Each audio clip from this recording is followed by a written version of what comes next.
Good morning children. कक्षा 6 के लिए हम लोग पढ़ रहे थे फाइबर्स। हमारा लेसन 4 है जिसमें हम लोगों ने पहले पढ़ा कि फाइबर्स किसे कहते हैं और कितने प्रकार के होते हैं। जिसमें हम लोगों ने देखा था कि ये 2 प्रकार के होते हैं, नेचुरल और आर्टिफिशियल। नेचुरल में भी 2 प्रकार के होते हैं, प्लांट फाइबर और एनिमल फाइबर। आज हम लोग प्लांट फाइबर के बारे में पढ़ेंगे।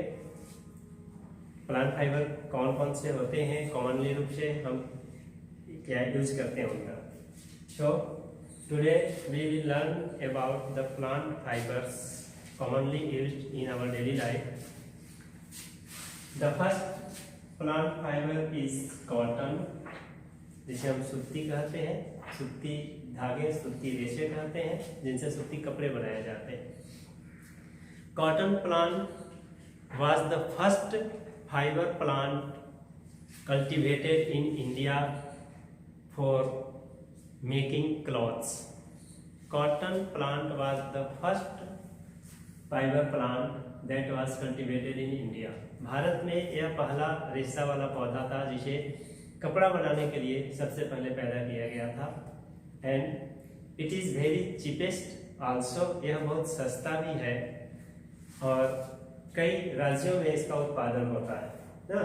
Generally cotton plants are cultivated in Punjab, Gujarat, Karnataka, Tamil Nadu, Andhra Pradesh, Maharashtra. What are the conditions to grow the cotton plants? Cotton plants को पैदा करने के लिए क्या क्या शर्तें चाहिए? Some specific conditions are required for cotton plants. The first is the soil that should be black soil. Cotton plants grow properly in black soil. काली मिट्टी इनके लिए अच्छा होता है। It also requires sufficient water. इन्हें पर्याप्त पानी चाहिए। So it is generally grown during spring season. During spring season, cotton plants are grown, and when the cotton plants are grown in spring season, after few months, 1 or 2 months, flowers of cotton plants appear. कुछ ही महीनों में, 1 से 2 महीनों में cotton पौधों में फूल निकल आते हैं, है ना। Cotton flowers bloom within 2 months. After some times, fruits of the cotton plant come out from the flowers. उस फूल से फल तैयार होते हैं कुछ ही दिनों में। That is called cotton ball. Cotton ball is the fruit of cotton plant. Cotton ball cotton plant का fruit है। Inside the cotton ball there are seeds and fibers. इस cotton ball के अंदर बीज होते हैं और रेशे होते हैं, है ना। So we have to obtain the fibers from the cotton ball. And this method is called ginning. We can bring out the cotton fibers from the cotton ball by the separation of seeds from it. It is called ginning. That is, the ginning means the separation of cotton seeds from the cotton fibers.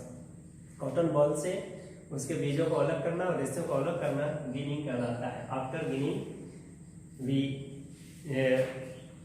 procure the cotton fibers. This fiber is used to make yarn, and thereafter this yarn is used to make cloths.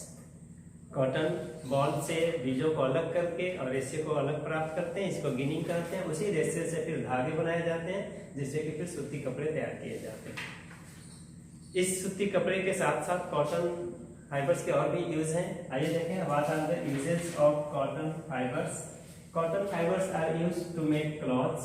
कई प्रकार के कपड़े बनाने के काम आते हैं, सूती कपड़े जो हम पहनते हैं। Cotton fibres are used to make bedsheet, curtains, पर्दे, बेडशीट बनाने के काम आते हैं। Cooking oil, we can also obtain oil from the cotton seeds that is used in cooking. Cotton seeds से तेल भी निकलते हैं, जिसे खाना बनाने के काम में लाया जाता है। And finally, the cotton seeds are also used for feed for livestock. मवेशियों के लिए चारा के रूप में भी कॉटन सीड का इस्तेमाल होता है। So these are the uses of cotton fibres for cloth, for bedsheet, for cooking oil, for feed, for livestock. यह हमारा सबसे पहला नेचुरल प्लांट फाइबर था। आइए दूसरा प्लांट फाइबर्स देखें। The second plant fibre is jute, which is commonly used nowadays.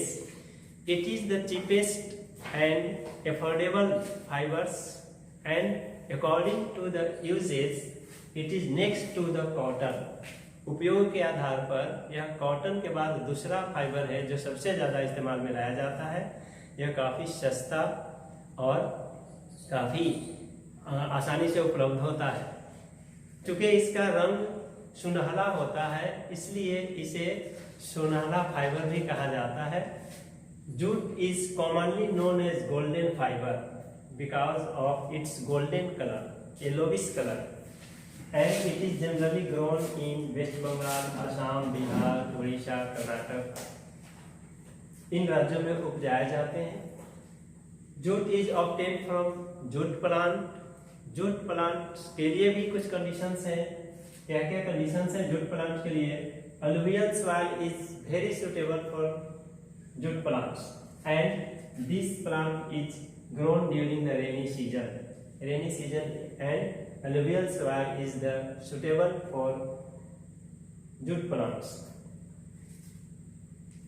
We when grow the jute plants in rainy season, after some times the stem of this plant become thick which can retain the water. This stem is immersed in water for some times and thereafter it becomes soft. कुछ समय के लिए इसके तना को, जो कि मोटा होता है, उसे हम पानी में रखते हैं तो पानी को एब्जॉर्ब करके यह सॉफ्ट हो जाता है। Thereafter the fibres of jute is separated from the stem and this is called retting. जब तने मुलायम हो जाते हैं तो उसके रेशे को अलग किया जाता है, इसे रेटिंग कहते हैं। That is the separation of fibres from the stem of jute plant and this fibre is used in different purposes for bags, for packaging,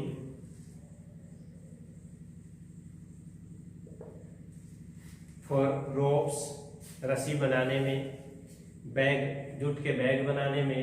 Nowadays jute is also used for making clothes, कपड़े बनाने में भी jute का इस्तेमाल होता है और jute से कई तरह के सजावटी चीजें भी बनाए जाते हैं। इसके बाद हम लोग फिर पढ़ेंगे एनिमल फाइबर के बारे में। आज के लिए इतना ही। आपके लिए कुछ वर्क है। Write 2 uses of cotton and jute fibres. जो कॉटन फाइबर और जूट फाइबर्स के दो यूज लिखना है। Second question, what is retting? Retting किसे कहते हैं मैंने बताया। फिर मिलते हैं नेक्स्ट टॉपिक के साथ।